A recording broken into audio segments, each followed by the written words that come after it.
Well, hello and welcome to Insight with Political Tools and Beyond the Headlines. Populism received a resounding blow last month, with Emanual Macron winning a second term in the Elysee Palace and defeating Marine Le Pen. But by President Macron's own admission, France remains deeply divided and Europe's largest far-right party has not gone away. Today, we're fortunate to have with us one of Europe's leading experts on populism and dissent. She's Catherine Fieschi, director of the think tank Counterpoint. Hello and welcome, Catherine. Hello. Great to have you with us here. Yeah, I mean, there you are. Just tell us to start with, because I'm deep with envy here. Where are you? Looks gorgeous.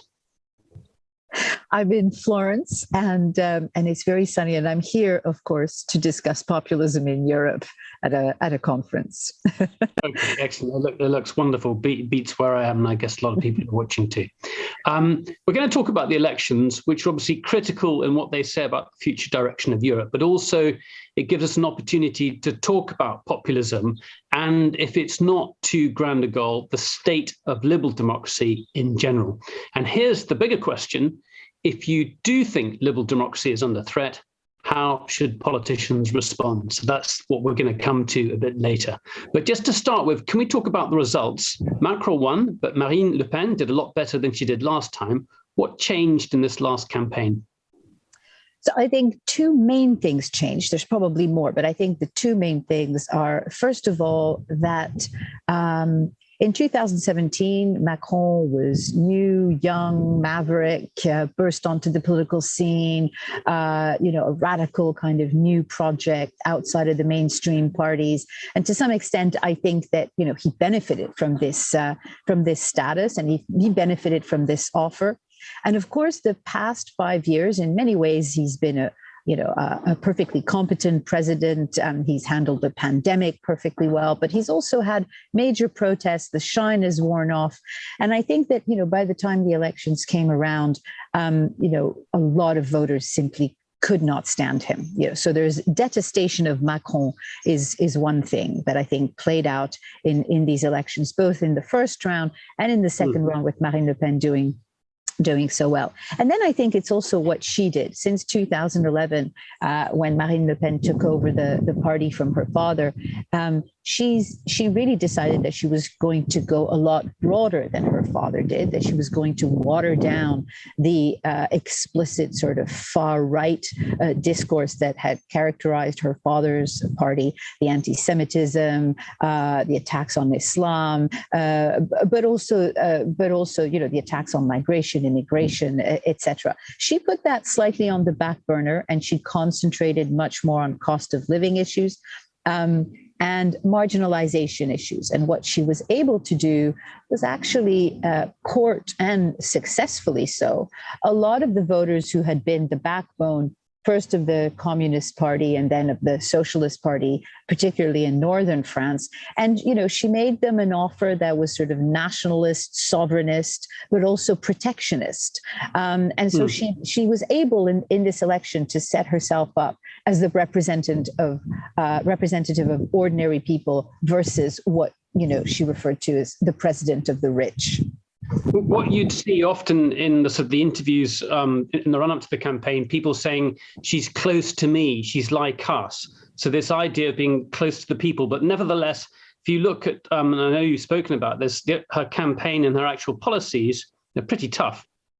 Oh, I mean, it's really interesting because she was photographed holding a cat, and she was photographed all softened and, with a softer haircut and so on. And yes, absolutely. People started saying, she's the person who best understands what, my ordinary life is like. But if you looked at her program, all of the issues that defined first the Front National and then the Rassemblement National, as she renamed it, namely a very strident anti-immigration attitude and a particularly strident anti-Islam attitude, all of that was absolutely front and center. You just had to read the program. But she was very successful in the sense of keeping that core hardline part of her electorate on board. Some people would argue that she didn't do such a good job with them, and that these are the people who defected to Éric Zemmour, who was much further to the right. But nevertheless, over the past 10 years, she managed to keep this core of hard support, and then to broaden out to these voters who didn't bother to read her program. She was just a nice lady. Yeah, and I guess the parallel here is with Brexit. But the shift, if Marine Le Pen was to become president of France, would be that much more seismic for Europe. And we associate France so intrinsically with, that Franco-German alliance at the core of the European Union. And to think that that could be shattered would be an enormous transition. Can you just talk to me a bit about how French see themselves in the world? Because I think there's a parallel there between Britain, its imperial legacy, the idea that we can be independent. Why on earth should we be dependent on Brussels? But that idea would be a major break for the political establishment, but France in general. Yes, I think so. And France is sort of, whether you want to see it as a kind of weak pro-Europeanism or, bizarre Euroscepticism. It's as usual for these topics. It's hard to it's very hard to really gauge how much there is anti-Europeanism in France. But I think that one of the things that's important around that issue is that Macron has been very clever in the way that he has framed France's role in Europe. And he has been able in many ways, I think, to cast France as being bombarded by tree bits. So Macron has been, he's been very clever in essentially making France the leader of Europe. He's been very clear about the fact that he wanted to stand up to the United States, about the fact that he felt that, France needed to have what he calls the strategic autonomy, greater sovereignty, and that within the context of Europe. So strengthening France is strengthening Europe, and strengthening Europe is strengthening France. And to some extent, I think, he did a pretty good job of that, because it was clear that she did not run her 2022 campaign on the same grounds as the 2017 campaign. The 2017 campaign, she was very anti-European. She was very anti-Euro. I think what really lost her a lot of votes in 2017 was the fact that she floated the idea of France leaving the Euro, and this absolutely panicked anybody who was busy trying to save up or invest. This time around, she toned it right down. She said she would renegotiate France's relationship with Europe. Everybody knows that this is probably a renegotiation along sort of Orban lines, and therefore, something far tougher and more problematic than she made it out to be during the campaign. But nevertheless, she has toned that bit down, knowing that actually it goes against her. Yeah, I think the parallel with Orban, that transition's a critical one. And I think the obvious point to make there is perhaps who do they both sympathize with, and that's Putin. And here we are at the moment in a situation where the necessity of Europe seems to be reinforced. At its fundamental level, the European Union is about peace and prosperity in Europe. Yet there are two very significant political blocs or political leaders within Europe, Marine Le Pen and Viktor Orban, who are ready to support someone who's against this. Yes, absolutely. And I think, in terms of the results and the last campaign, I think I was fairly confident that Macron would be reelected. But nevertheless, I was far more confident once, in fact, the invasion of Ukraine had happened. This did him, by reinforcing the role of Europe, this did him a lot of good in the polls and did him a lot of good in the election results. Marine Le Pen she was quite clever in the way that she handled it. Overnight, she simply pulped her program. Therefore disappearing, in a sense, the picture of her and Vladimir Putin being chummy. And then she simply did not address the issue. there was a question, for a while whether she would try and actually position her party as the party of peace, right? Macron being on the war path and her simply wanting, a party of peace, and also being mindful of the energy costs and consequences. And this is what Viktor Orban didn't work for him. It worked for him with his electorate. Exactly. But it was interesting that she chose a much more discreet kind of path. She simply dropped the issue, didn't really say much about the war. Of course, at one point, all of this came back with a vengeance when she was in the debate with Macron in between the two rounds. And of course, it was much harder to bury the Russia issue at that point. But up until then, she simply concentrated on cost of living, cost of energy, weakly supported the sanctions and broadly condemned the invasion. But she basically kept it to a minimum and allowed the issue to slide over her. Okay. In a moment, I want to stand back a bit and look at the sort of bigger picture and also talk about events in the States. But I do want to take advantage of you here. And the 2 points I want to lay out. First is, I think some people don't know how much the Front National or Rassemblement National borrowed from Putin. And I think that's just interesting to talk about. But also, can you say something about your own interactions with the Le Pen family? You actually wrote your PhD on her father. So just tell us a bit about that to start with. How did that come about? So I wrote my PhD on the far right in France, and broadly saying, look, we have a presidential system, and I still believe this.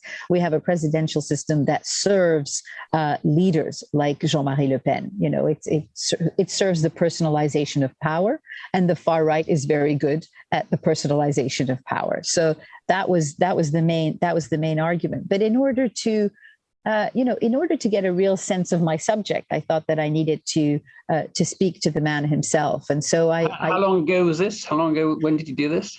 I hate to say how long ago my PhD was, but this was this would have been in the late 80s, early 90s. And right? he must have liked the idea. He must have, liked the... He loved the idea. He's one of these Andy Warhol, there's no such thing as bad publicity people. So it took me a while to get the appointment. Obviously, it took me a lot of sort of negotiation and so on. But finally, when I did get to meet him after that, the appointments were much easier to get, and he was much more forthcoming, to the point where he started inviting me to what was then his home. It's now mostly his office, but what was then his home in Saint-Cloud.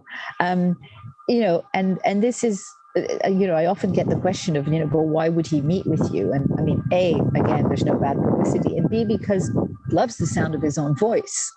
And so, initially I wondered whether he would agree to be recorded and so on and so forth. But the fact is that, within 5 minutes, he'd forget that the recorder was on, and he would just, chat and lie profusely and contradict himself, from one time to the next. And I bring this up because, it is one of the things that has fascinated me most about, studying the far right and even populism more broadly, is the role that lying plays for a lot of these leaders, whether it's facts don't matter. Sorry, facts don't matter, like Boris. Well, facts don't matter, but actually it goes even further than that. I think, for the rules of the democratic game, most leaders, when they lie, their aim is to at least not be caught lying. Whereas, one of the things that became very clear to me first with Le Pen, but then I think it became even clearer in terms of Trump when we saw him evolve in the US, actually, they wear their lies as a badge of honor. The fact that they completely disregard the rules of liberal democracy. They know they're lying. They want their audience to know that they're lying. And, one of the things that I've come across so much, when interviewing the voters, is them saying, no, but I don't care. For me, it means that he has the chutzpah. He doesn't care what the establishment thinks. He basically, he's just as bad as I am. I lie, he lies, this means that actually he's an ordinary human being. So it's incredible. It's not just that it doesn't count against them, it's that it actually works in their favor in some ways. I guess Bibi, Benjamin Netanyahu in Israel, has had that going for him for a long time. Yeah, absolutely. Did you know Marine Le Pen back then? Did you meet her then? And are you impressed by how much she's changed to the time? She's very sophisticated. I mean, perhaps I don't want to overdo the compliments, but she's come a long way, hasn't she? She certainly has. I mean, I think, because of the circumstances in which I met her, I've been, in a sense, most radically impressed with this kind of veneer of stateliness, of kind of almost of political grace that she's been able to give herself. Because I met her a long time ago when I was interviewing her father. And I've written about this this elsewhere. She burst into the study where we were having a long interview, and she said, "Dad, you must come down. I've found the clip of the guy who accuses you of having tortured him in Algeria during the Algerian War. You've got to come and see this." And so down we trotted to the television room where she played this part of a tape. And there was this elderly Algerian showing a very quite ugly scar on his leg and saying, yes, of course it was him. I'd never forget the face of a man who did this to me. And I was, quite shocked, and the way that they both reacted to it, but particularly her, there was a very sort of cruel streak. You should have done much worse to him. You should have slit his throat, et cetera, and so on. And that is also who this person is. So I think that she is, learned the lessons of campaigning. But I don't think that the program is watered down in the least, nor are her ideas watered down in the least. And so I think, it's in this respect, I think there's an awful lot of wishful thinking that, she's mellowed or matured.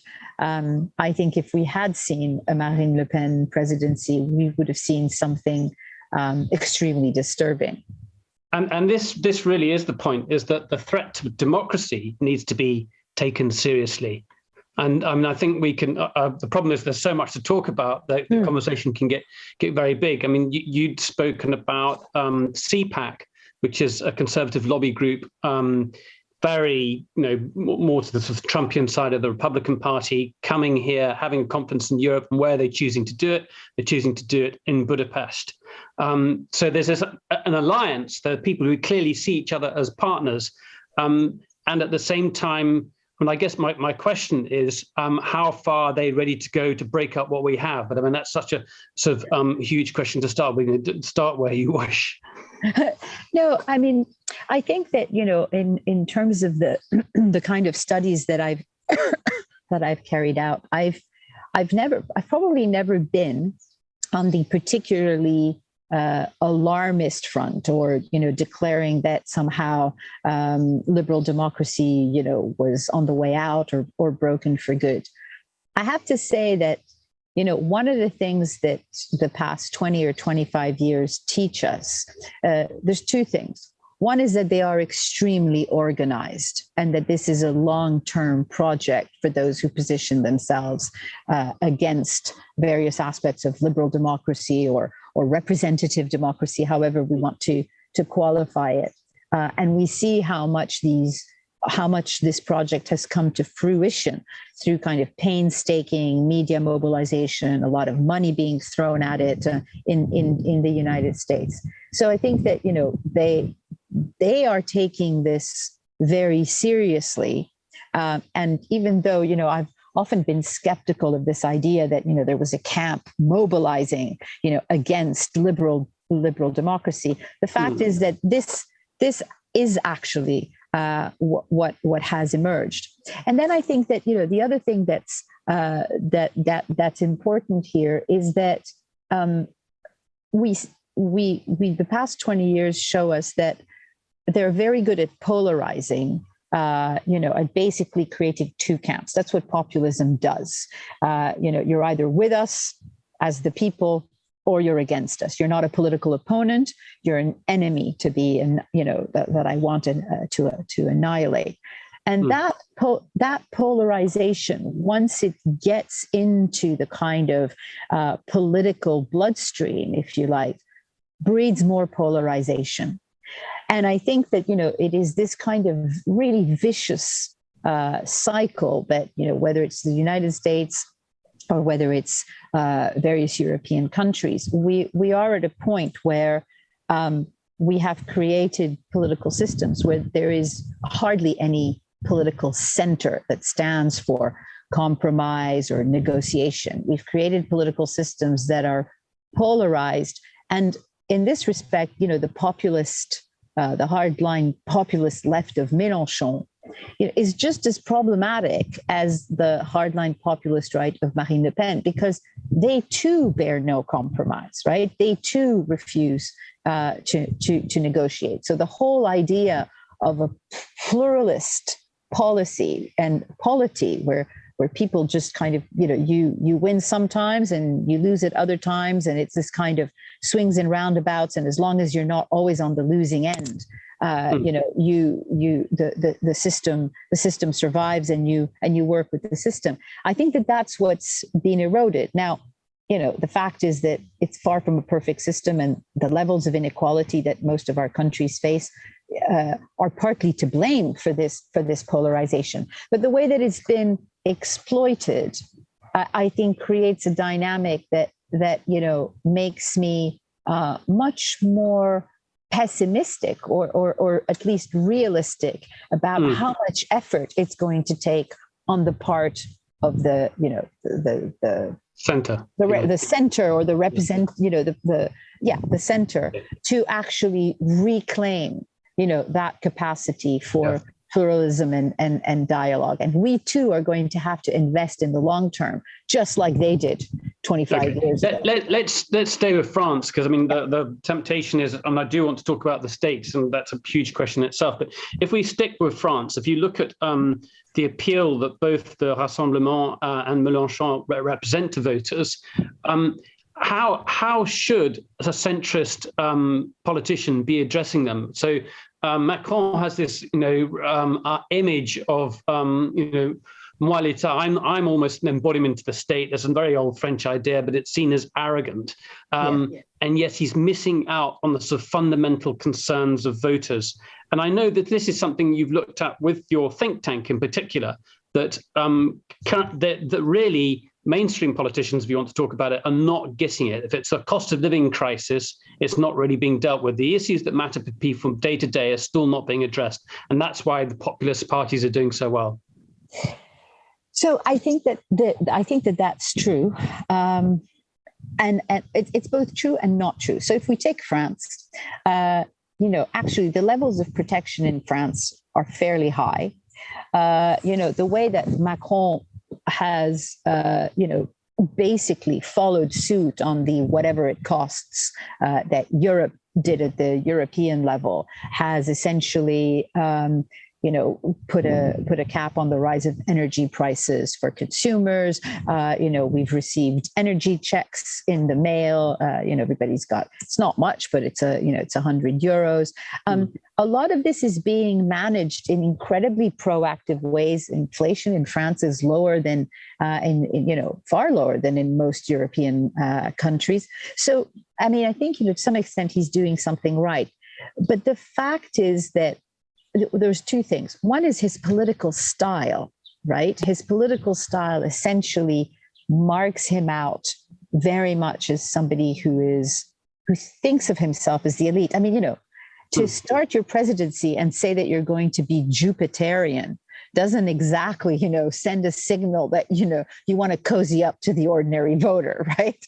And I think, I'm partly joking about this, but I think it's incredibly significant. I think that this is what populism offers, is that sense of proximity, leaders who can at least pretend to know what your concerns are. The number of times that I've heard, I'd much rather go and I know I could have a drink with Marine Le Pen, or I know, I'd like to have dinner with Jean-Marie, much as people said about Nigel Farage, so this sense of connection, this sense of proximity, I think, is what Macron has been very, very bad at putting forward.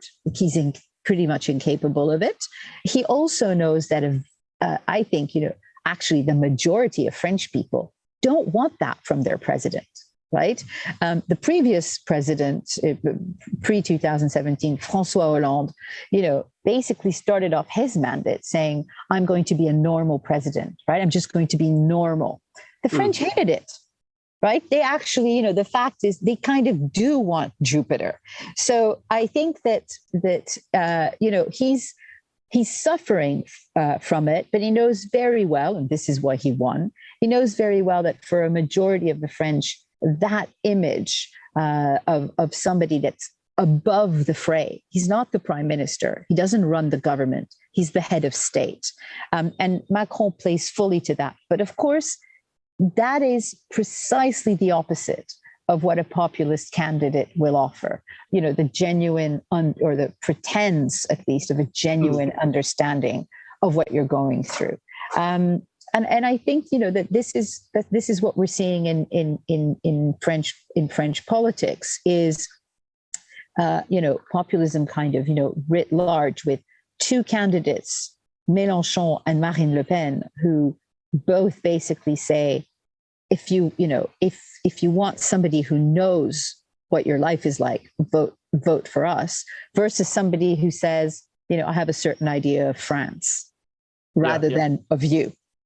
Yeah. And I think that, that's the partly the weird balance or imbalance that we're in.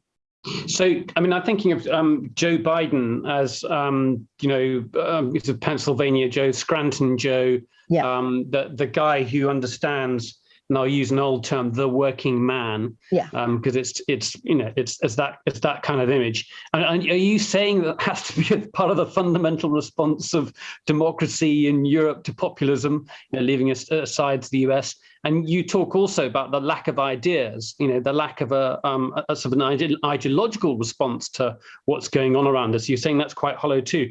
So it's a difficult task, and at the moment I don't see quite what the solution is you're advocating. Well, okay, so if the solution were easy, we'd know by now. But I think that one of the things is that politics everywhere, partly because of the transformations ushered in by social media and by the digital revolution, all voters behave to some extent a little bit more alike, in that they demand at least an impression of connection. They're used to being connected to one another instantly, seamlessly. They're used to also seeing things done quickly, or at least they imagine that things are done quickly. So that's the expectation, the expectation, and losing patience with people telling them that policy is very complex and so on and so forth. So I think that there is this demand for proximity, and I think that is part of the solution. Actually, it really, I don't know that it means that people need to change, that somebody like Macron is expected to change his personality type. But I think that one of the things that would help is to create far more points of connection between the voters and whatever political project he's putting forward than there currently are. So, if I think of right now in France, 2022, there are no elections, no French elections until 2026. Right. So you're basically asking people to go along with things for 4 years. There's no local elections, no regional elections, etc. So it's a very distended political relationship. And I think that the thing that I'm arguing is not just that we need leaders who are more in touch with the people. I mean, fine. But I also think, there needs to be a policy plan for people to have an opportunity to connect to the political world and to the policy world in a way that is simply not happening. And in fact, to some extent, some people would argue that Macron is doing the opposite of that, right? That he's He's been very clear about cutting out associations, trade unions, all of these intermediary bodies that give life to democracy. He's basically marginalized them. So he's doing the very opposite, really, of what he should be doing if he wants to keep people on board. Yeah, and France, that's much more ingrained in France and to a degree in Germany as well. For example, the workers' cooperation, you have boards within Comité d'entreprise, which is a compulsory part of the French company where the managers have to work with the employees in terms of key decisions about the company. So exactly. It's much more integrated than an Anglo-Saxon politics, as it were. You talked about some quite concrete things, mechanisms to give people a feeling that they're part of the decision-making process. So that's one way of addressing it. Does the conflict in Ukraine make people think, hang a second, this is what we have. We don't want to go down, we don't want to be cozying up to Putin. We don't want the kind of thing that Orban's advocating. There are key principles that we really do need to stand up for now. This is the moment to wake up. I think that there is some of that, and I think that Macron certainly benefited from, some of that more clear-eyed, conception of the moment that we're in. But I also think that the two things. First of all, that people have most voters are no longer connected really to foreign policy issues in any way, shape, or form.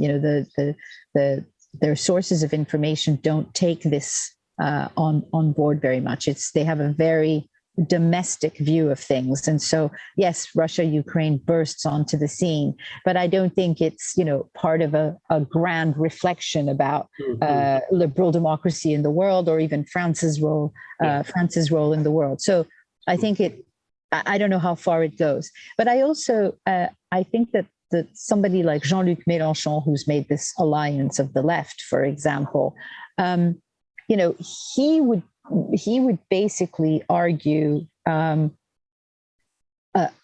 different thing, which he has argued, which is, no, we need to be a little bit more isolationist. Of course, we don't want to go down the Putin route. Of course, we don't want to do any of that. But actually, we should look after our own.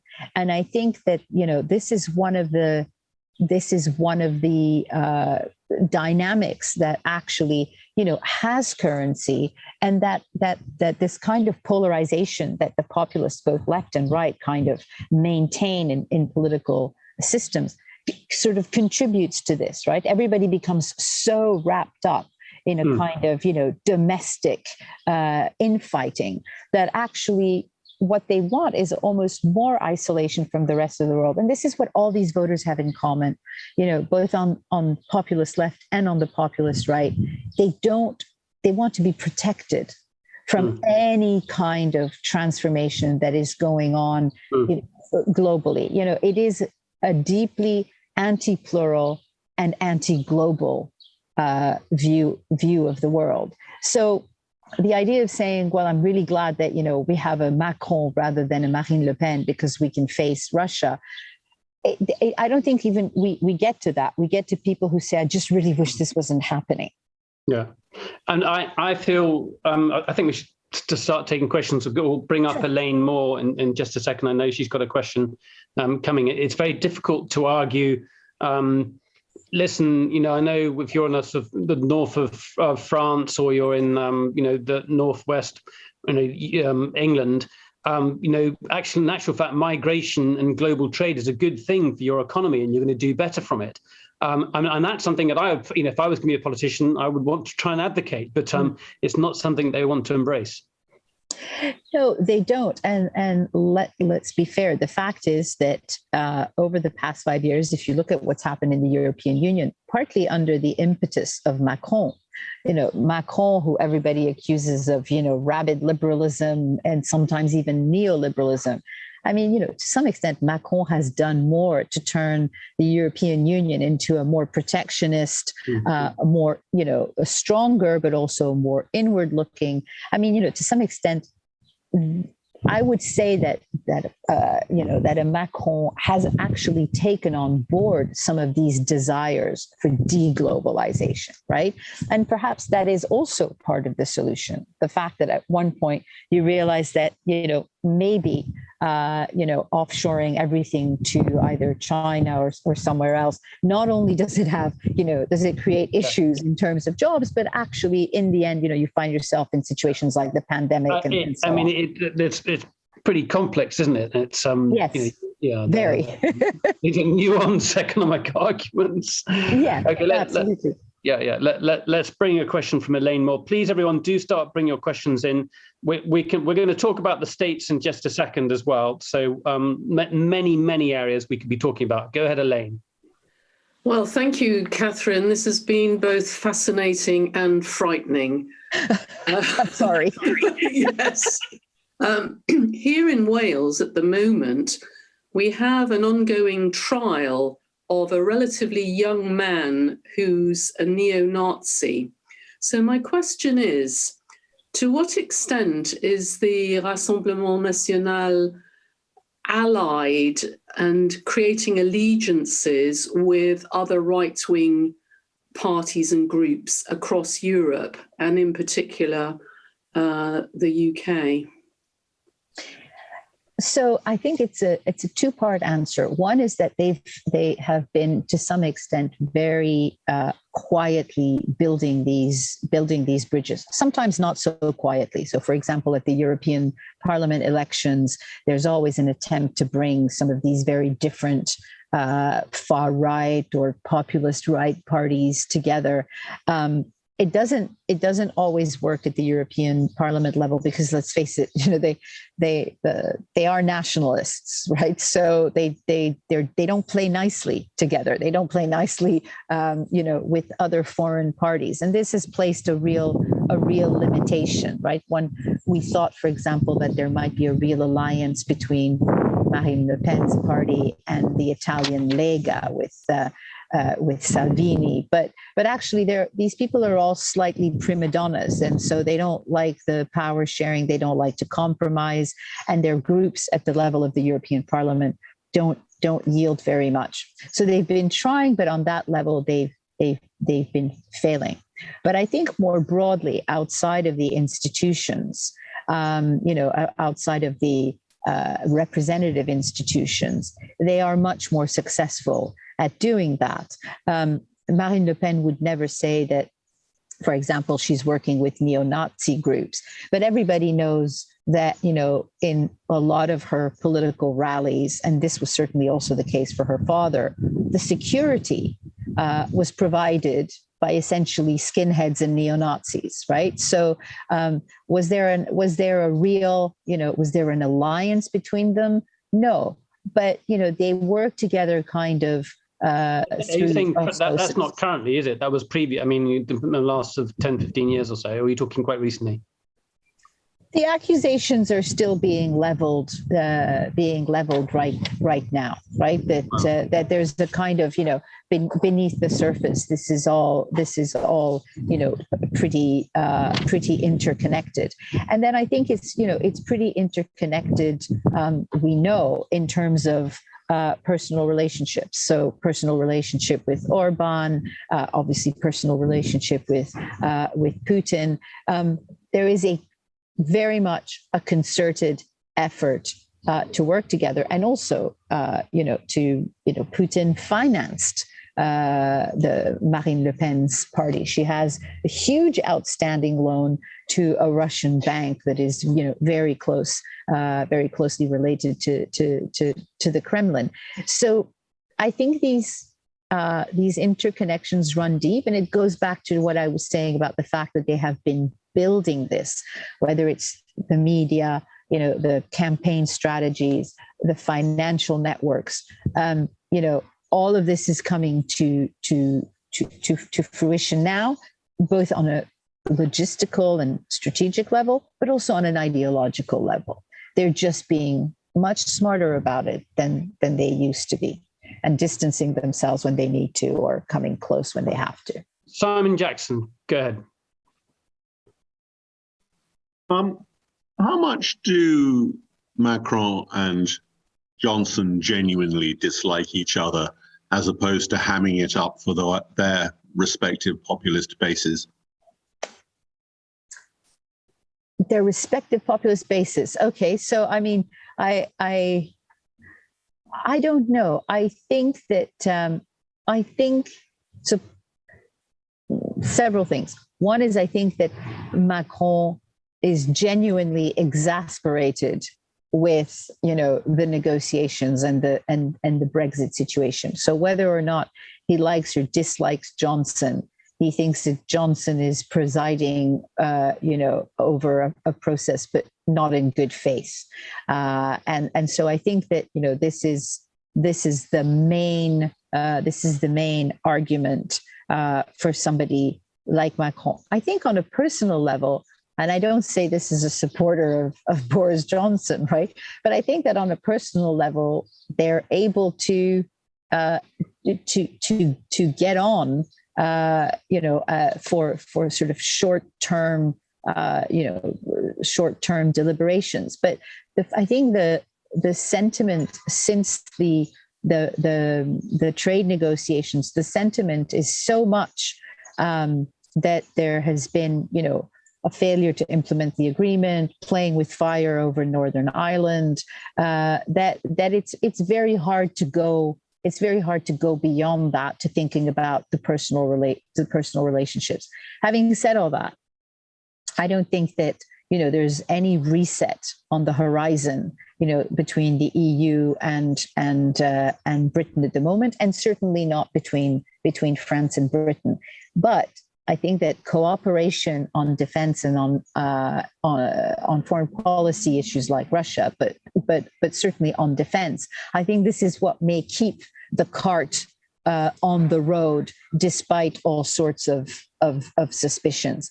But I don't think that they're I mean, certainly in terms of Macron, I don't think he's hamming it up. I think he's genuinely exasperated. Great, good question, good answer. Sheila Deblay, go on, Sheila. Hello. I hope I haven't missed you already mentioning this, because I had to go out for a moment. What about the upcoming legislative elections in France and the possibility of an uncomfortable cohabitation? So I think that I you know, I'll put my cards on the table, and then Nicholas, you can re-invite me if I get this hopelessly wrong. My sense is that we're not going to see anything near a cohabitation. I think that the system is stacked against it. That's one thing, and that in the second round, I think the presidential party candidates, you know, will ultimately have the upper hand. I also can we just explain the system, because some people might not know how the French system works.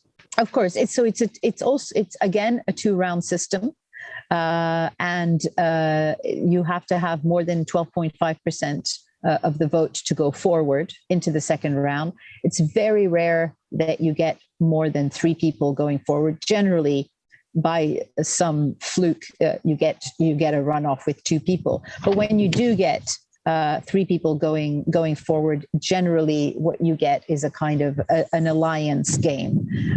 So one will step down. We're talking about elections for the Legislative Assembly, so that it's basically, you know, Parliament, and it's who's going to become Prime Minister. Yeah. Exactly.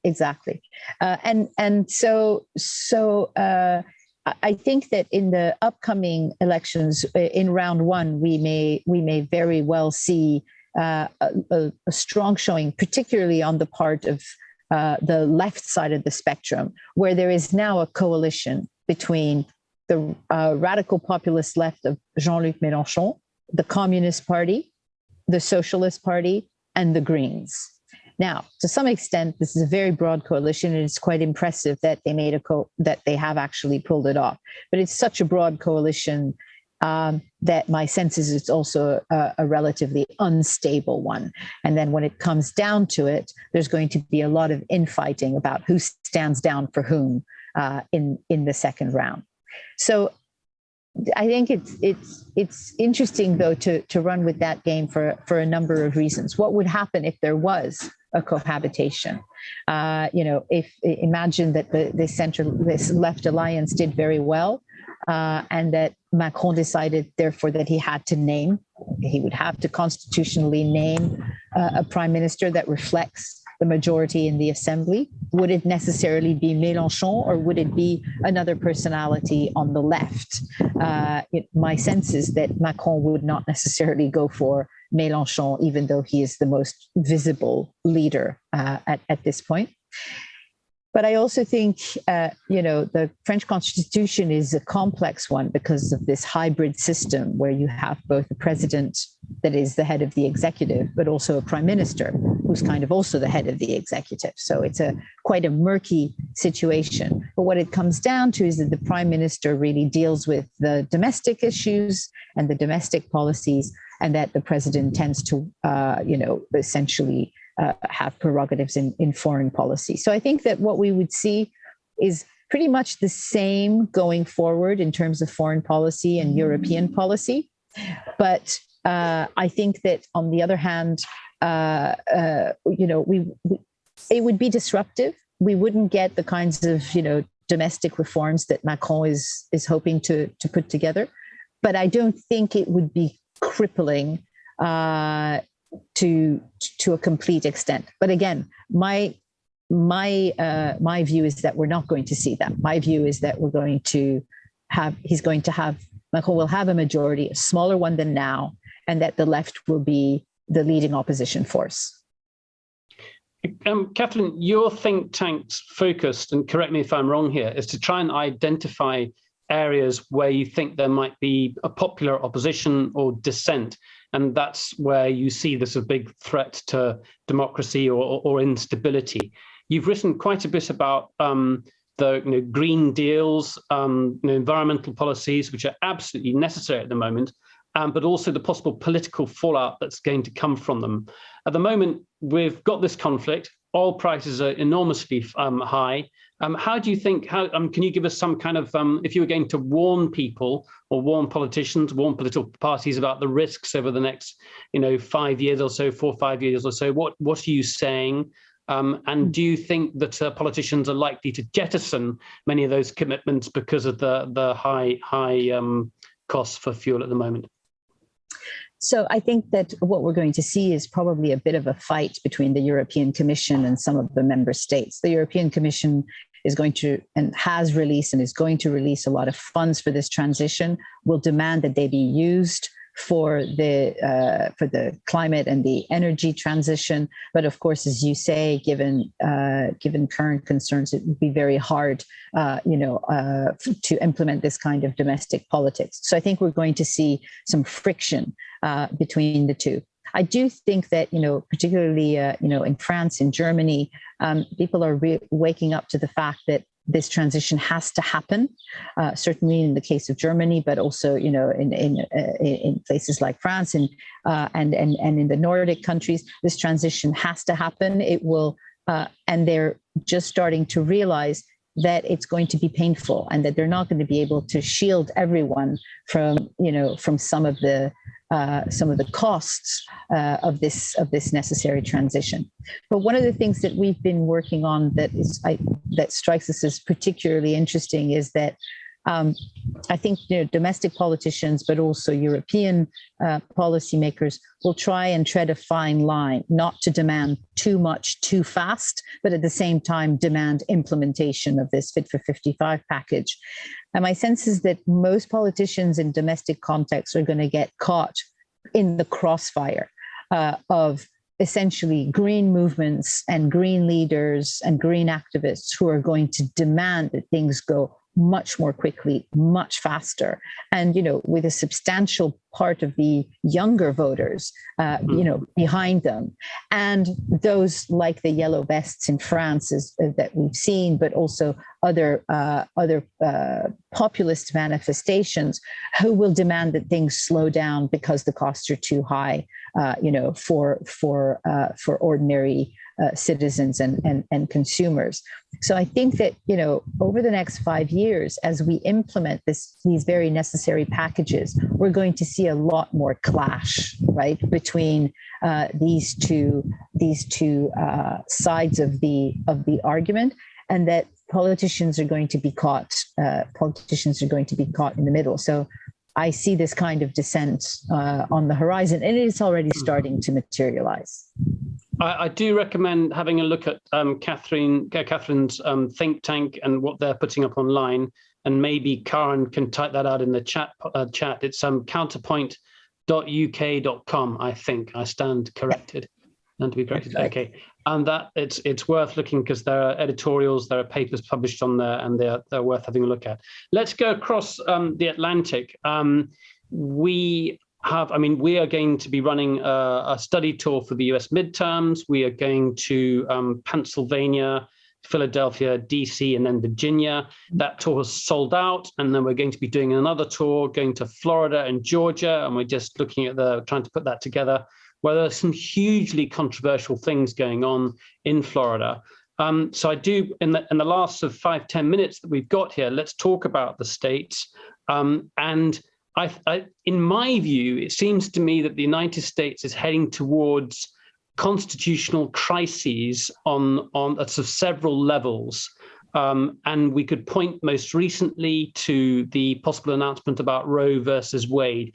Can you, and this is big and wide sweeping, can you give me some kind of assessment of how you see that balance between federal government trying to establish leadership and the power of the states? And obviously this is being argued over in Roe versus Wade, and the Supreme Court saying the states have jurisdiction over that, and that's really cover for them to say states can impose the policies that they choose. I've given you a very large and open-ended question. Well, I think there's a couple of interesting things around the U.S. question at the moment. I mean, a couple, several dozen really. But I think that, one of the things that interests me is the fact that, polarization in the United States, as we saw it come up before Trump, but in a sense flourish and be nurtured under Trump, has created a kind of a territorialization of politics, which is, it's inherent to federalism anyway. But I think it's coming to the fore now in ways that are rather dangerous, because essentially every sort of, I would say that, polarization means that based on one cleavage, being part of the Republican Party or voting for the Republican Party, you can deduce somebody's every other preference. You can deduce how they vote on all sorts of other issues, including, for example, abortion, climate, et cetera, et cetera. So you've got these kind of reinforcing bubbles and a kind of fraying of, I think, the American constitutional pact in a sense. And I think that for a number of observers of populism, the question here is, well, what happens if the midterms go against Biden? And even, more alarmingly, what happens if in 2024, not necessarily Trump, but a Trump-like candidate, comes up? And I think what we have the ability to, the potential to see rather in the United States is this kind of a drawing up of a pulling up of the drawbridge, if you like, certain states essentially more or less claiming that they are, no longer responsive, to the authority that will be wielded in the center. And we saw this under Trump. We saw this, when places like, Chicago or New York or parts of California, for example, refused to apply some of the immigration laws or some of the, migration mandates and refuse to comply with some of this. And I think that the refusal to comply from one side or the other is going to get stronger and stronger. In some ways, there's a parallel here with parts of Europe. Right now, we're faced with what feels like an imminent danger, and therefore we're banding together. But this notion of, being able to opt out, right, it's something that Macron mentioned, for example, on Monday in his speech in Strasbourg. He was saying, we need to have, a set of member states that are willing to go further and faster on certain issues, and we can leave the rest behind. And so, what we see is a kind of the same sort of polarization and fragmentation again, at the European level, at the level of the United States, where the whole just becomes some of the parts. What alarms me slightly, then, if we've still got you there, if your signal's still there, you still there, Catherine? I think we have still lost Catherine. So there, we'll leave it there. Thank you very much, and indeed everyone for joining. If you want to look at Counterpoint's work, it's there online there. If you look in the chat box at the right. Thank you all for joining, and see you all again online on Tuesday. Bye for now. Bye-bye.